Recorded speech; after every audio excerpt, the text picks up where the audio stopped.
Hey, hi everyone. So let's discuss the remaining part of two factor theory जो हमने last वाली video में थोड़ा सा बाकी रह गया था।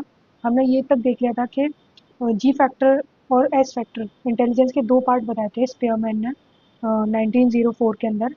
इन्होंने बताया था कि जो जी फैक्टर होता है वो बाय बर्थ होता है, यानी आपके जीन्स के अंदर ट्रांसफ़र होता है। आपके पेरेंट्स में अगर वो है तो आपके अंदर भी आएगा, और इसका एक्सपीरियंस और ट्रेनिंग पर कोई इफेक्ट नहीं होता। अगर आपके अंदर वो कैरेक्टर है तो आप अगर एक्सपीरियंस ले लो तो अभी उसके अंदर कोई भी मॉडिफिकेशन नहीं होगा।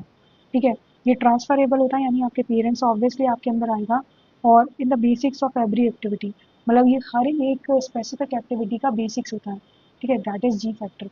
And coming to the S factor is a basic of every specific activity. जैसे आपको स्विमिंग आती है तो swimming is a specific activity, वो आपने सीखी है, और अगर आप और ज़्यादा सीखेंगे, उस पर और ज़्यादा प्रैक्टिस करेंगे तो वो आपकी और ज़्यादा इम्प्रोवाइजेशन होगा। ठीक है, सो ये अफेक्ट होती है obviously by training and experience, and it is achievable, यानी आप इसको अचीव कर सकते हैं। किसी को स्टार्टिंग से स्विमिंग नहीं आती तो क्या हुआ, वो सीख सकता है स्विमिंग को। So coming to the next, इन दोनों के बीच का जो क्लासिफिकेशन है उसको और कंटिन्यू करते हैं कि जो जी फैक्टर होता है जनरल इंटेलिजेंस होता है, और एक होता है स्पेसिफिक इंटेलिजेंस। तो G factor is term as mental energy. तो अगर वो पूछा, मतलब एग्जाम में अगर क्वेश्चन आए कि मेंटल एनर्जी किसको बोलेंगे, तो हम ऑब्वियसली जी फैक्टर को बोलेंगे। If S1 is some factor in one field and S2 is in some other field, but S1 can't be transferred into S2। मान लीजिए अगर आपको साइकिल चलाना आता है तो आप उसका जो साइकिल चलाने वाली अपनी जो मतलब आपकी जो स्किल है वो आप अपनी कुकिंग में या अपनी किसी और चीज़ में, जैसे कि जो बिल्कुल ही डिफरेंट हो, उसमें नहीं ट्रांसफर। जैसे सिंगिंग में क्या साइकिल यूज़ आती है क्या? तो ये दोनों S1 और S2 से हम अगर डिनोट करें तो S1 के अंदर एक जी फैक्टर है और S2 के अंदर एक जी फैक्टर है ना?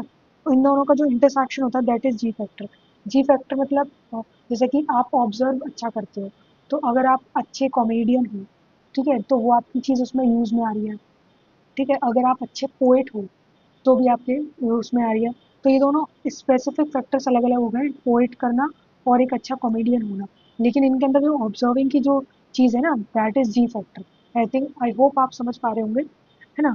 और अगर आप चाहें तो पूछ भी सकते हैं इन द कमेंट्स बॉक्स। तो इंटेलिजेंस किस किस से बना हुआ है? जी प्लस S1 प्लस S2, यानी बहुत सारे स्पेसिफिक फैक्टर्स प्लस एक general factor. And as much the G factor is more, the chances of success is more.